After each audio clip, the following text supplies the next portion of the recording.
po, Grace?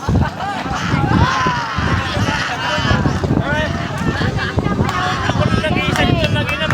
Kasi mga kaibigan ko, iniwan nila. Ha? Iniwan ka na mga kaibigan mo, kawawa!